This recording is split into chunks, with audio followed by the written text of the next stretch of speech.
Up on Mountain News this morning, a sheriff's office is staying prepared by practicing active shooter drills. And one town is working to fix a wastewater management issue. Dedicated to Eastern and Southern Kentucky, this is WYMT Mountain News this morning. Good morning, I'm Olivia Calfee. We are just past 5:30 on Monday, June 10th.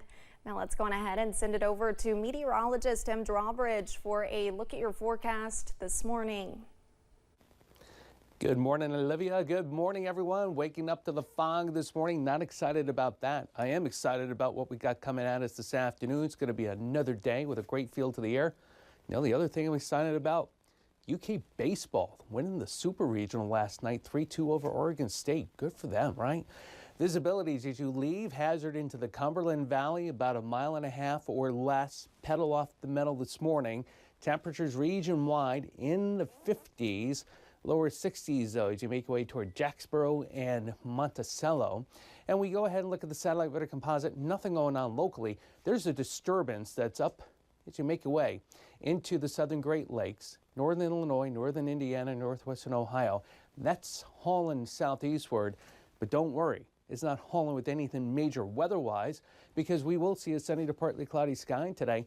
That disturbance, though, may pop up a shower or thunder shower this afternoon. We're not all going to see that. And a forecast high today up to 77. More about the First Alert 7-day forecast in this half hour. Olivia? Tim, thank you.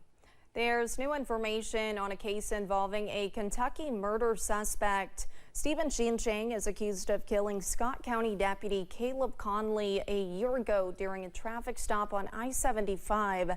He's pleaded not guilty in that case.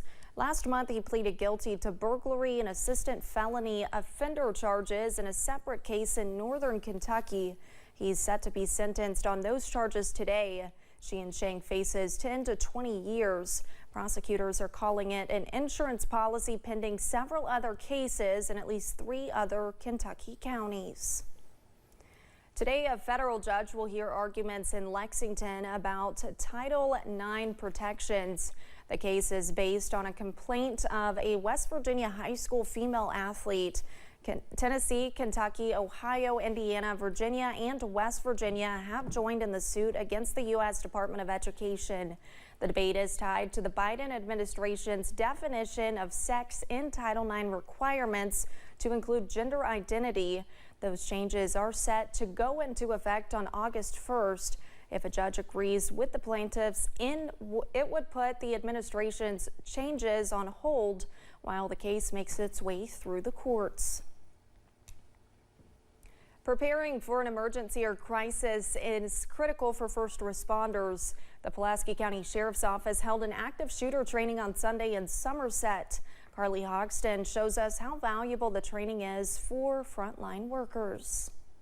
Throughout the halls of Northern Middle School, Somerset officials participated in a full-scale simulation to know what to do in the case of an active attack. Because of what's going on out there in society with active shooters, with gunmen showing up, I want the guys to know the tactics that's needed to prevent, hopefully prevent any loss of life.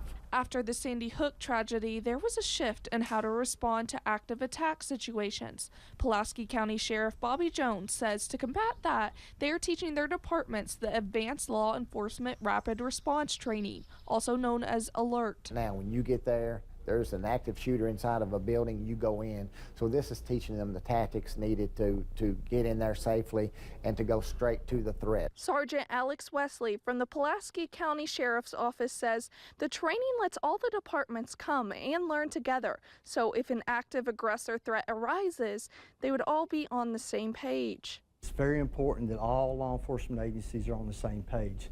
That way everybody's doing the same thing. Everybody's doing the same tactics, everybody's doing the same communication, and know the same acronyms that we use. With over 7 organizations joining the training, including EMS, fire, and even air ambulances, they needed plenty of equipment. But ALERT came in hand by supplying them with over $27,000 worth of replica guns and protective gear, so they could have a full-scale simulation. This training is very important to get that heart rate up, to put that officer under stress so that they can react appropriately when it's deemed necessary. In Somerset, Carly Hogston, WKYT. The alert training will continue this week and wrap up on Wednesday. Last week, Pikeville police were notified of a car break-in on 2nd Street. The victims reported several items were stolen as a result. We asked officials with the Pikeville Police Department what you can do to prevent these kind of crimes from happening to you. Just make sure that you don't park your vehicles in unlit areas. If at all possible, if you can park somewhere where there is cameras, do that. Make sure you always lock your vehicle. Don't leave any items in plain view where somebody can see it from outside the vehicle. Cell phones, laptops, game systems, anything of value, just don't leave it out. The investigation is still ongoing, and officials with Pikeville Police ask you to call 606-437-5111 if you have any tips that may help in the investigation. Officials in the city of Jenkins are working to fix issues at their wastewater treatment plant. With the facility being more than 30 years old, Mayor Todd Dupree says some of their systems are outdated and they also cannot hold much water, severely impacting them after heavy rain, adding they are working towards future studies for the project. A lot of this is already in movement. Our I&I study, phase 1 is close. Then we're already looking ahead for our phase 2 study to try to identify the issues in the collection system, they call it, that collects the wastewater and gets it to the plant. And then we also, with engineers, looking at the plant itself on process and where we can build capacity inside the plant. Dupree says they are working to connect the system to new developments, including housing, tourism, and the nearby industrial park. This month is Men's Health Month, and it is important to know while anyone can experience depression or anxiety, men often tend to push off seeking help when needed. Doctors with the Cleveland Clinic say it is important for men to recognize when there is a problem and to start taking steps to help. But a lot of men tend to push off seeking that help, especially when needed. Oftentimes we see men kind of escape from whatever it is that's bothering them. So whether it's more time at work or losing themselves in some sort of project or watching sports or something like that, but to an unhealthy level where they're kind of ignoring whatever the problem is. He also says there are some ways for men to keep their mental health in check. You can try writing, seek a mental health professional, or talk to a family member or friend that you feel comfortable sharing things with.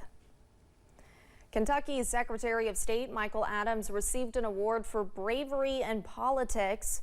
On Sunday, the John F. Kennedy Library Foundation awarded him with the 2024 Profile and Courage Award. It recognizes public servants who risk their careers by putting the public interest ahead of their political standings. During his acceptance speech, Secretary Adams acknowledged his success in his efforts for fair elections and his work to expand voting rights in the Commonwealth. He says the meaning of the award is especially important in today's political climate. I'm glad that the JFK Library Foundation acknowledges and incentivizes political courage because it may be needed now more than ever before. I would like to think I've been given this award to celebrate a happy ending and to mark an example others should follow in order to keep the American experiment in self-government alive. During his speech, Adams said he was honored to be recognized beside previous recipients of the award, including U.S. Presidents Gerald Ford, George H.W. Bush, and Barack Obama. Honor Flight Kentucky takes veterans to the nation's capital to see the memorials built in their honor.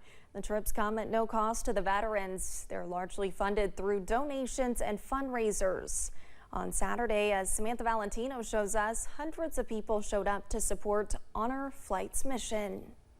Honor Flight Kentucky takes World War II, Korean, and Vietnam War veterans to D.C. for a one-day, all-expenses-paid visit. The trips are free for veterans, but cost about $125,000 per flight. Fundraisers and events like the No Greater Honor 5K help support the trips. Every dollar that we receive goes toward a veteran on their trip. Each runner has their own reason for participating, but most of them have at least one veteran on their heart with every step they take. My whole family is in the service, was in the service, and knowing that I'm here for them makes it that much better. Robin Bentley comes from a military family too. She took on a little extra weight to show her pride. It was just a very big privilege to come out here and show support. I wanted to carry the flag and also wanted to support the Honor Flight. Along with the 5K, the day also featured a race specifically for kids. And soon, children will be able to participate in Honor Flight Kentucky in a whole new way. We wanted to bring this into ages 6 through 18 to help younger generations understand the importance of expressing gratitude to our veterans and express the importance of the Honor Flight and what it does. Chapel Tinius is the coordinator for Honor Flight Kentucky's Youth Ambassador Program. The program is new this year, and they're currently accepting applications. So youth ambassadors are going to help with the takeoff and welcome home ceremonies. They're also going to be producing letter drives. So anytime we have veterans go on an honor flight, they are welcomed home with what's called the mail call, which is just a packet full of letters to thank them for their service. Additionally, they'll work to educate their peers about what the Honor Flight is and the sacrifices veterans have made. In Lexington, Samantha Valentino, WKYT. Applications for Honor Flight Kentucky's Youth Ambassador Program closed June 30th. To apply or donate to Honor Flight, you can head to the story on our website, wymt.com. And when we return, you're never too old for toys. At least that's what this new statistic is saying. Oh, come on, never too old at all, especially for Legos. Come on, right? Anyhow, beautiful sunrise as we look over toward Pike County and from the medical center this morning. Does the rest of the day end up being as beautiful as this? We'll let you know. Your first alert 7-day forecast is coming up right after this.